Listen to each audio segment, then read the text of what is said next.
When certainty breaks, why the world started feeling unstable.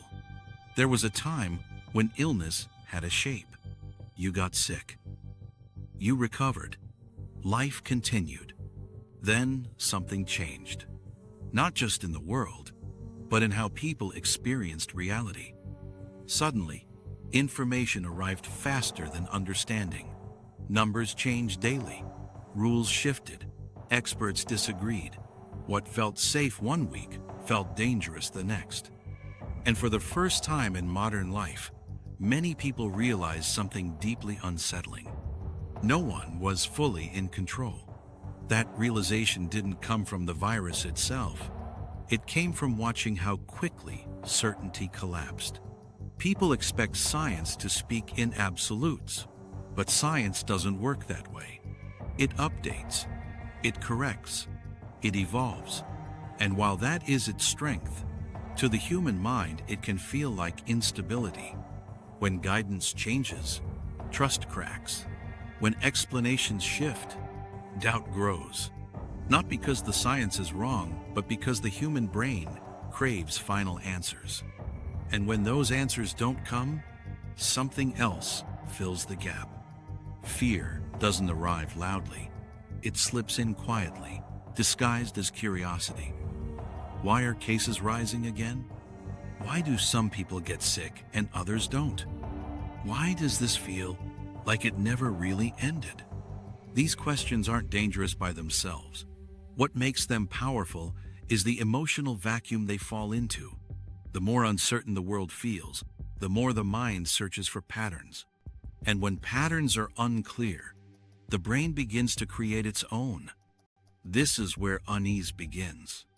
Not because something secret is happening, but because the mind struggles with uncertainty more than with danger. A clear threat is easier to face than an invisible, shifting one. When people say it feels like something isn't right, they're not always talking about biology. They're describing a loss of psychological stability. The familiar rules no longer apply. What used to be predictable feels fragile.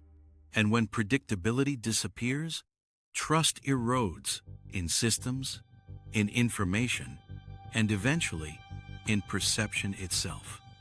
Add to this the constant exposure to headlines, statistics, opinions, and speculation. The brain is flooded with signals, many of them contradictory. Over time, this creates cognitive fatigue. People stop knowing what to believe, and when belief collapses, anxiety fills the space. This is where fear becomes contagious. Not the fear of illness, but the fear of not understanding what's happening anymore. The human mind is not built to live in prolonged uncertainty. It needs coherence, meaning a sense of control. When those are missing, even neutral information can feel threatening. Neutral becomes suspicious. Ambiguity becomes danger. And so the fear spreads, not through pathogens, but through perception. This is why some people feel uneasy even when nothing is visibly wrong. Why calm moments feel tense. Why reassurance doesn't always help. The danger is no longer external. It has moved inward. What's important to understand is that this doesn't mean something evil is happening. It means the mind is reacting to instability, to the collapse of clear narratives. The fear is psychological, not conspiratorial. Real, but not evidence of hidden forces. The danger isn't the virus itself anymore. The danger is losing the ability to distinguish uncertainty from threat. When everything feels uncertain, the mind looks for meaning anywhere it can find it. That's when fear becomes contagious, not because of facts, but because of interpretation. And once fear takes hold, it doesn't need a real enemy. It only needs doubt.